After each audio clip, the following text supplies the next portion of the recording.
మా టీమ్మేట్స్కి అయితే రివైవ్ చేసాను అనమాట. సో ఇప్పుడే వెనకాల నుంచి అయితే ఇంగ్లీష్ వస్తున్నారు. సో ఎంతమంది ఉన్నారు తెలియదు. ఇదిగోండి ఇక్కడైతే ఉన్నారు. నేనైతే కొట్టేది షీట్ నా కేసేసారు.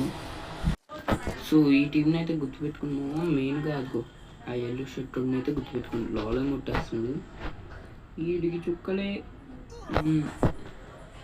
వీళ్ళైతే ర్యాండమ్ ప్లేయర్స్ అనమాట. నాకు రివైవ్ ఇస్తారో కూడా లేదు తెలీదు. చాలాసేపు అడిగినా అయినా ఇలా ఇప్పటికైతే ఇచ్చేసాడు మామ రివైవ్. డైరెక్ట్ లూట్ తీసుకొని కొంచెం ముందుకు వచ్చింది. ఇక్కడైతే ఫైట్ జరుగుతుంది. సో ఇదిగోండి కింద అయితే ఇందాక మనకి అమౌంట్ వేసిన టీమ్మేట్ అనమాట. సో వీళ్ళైతే ఇదిగోండి ఈడే మనకి అమౌంట్ వేసింది. చనిపోయాడు. సో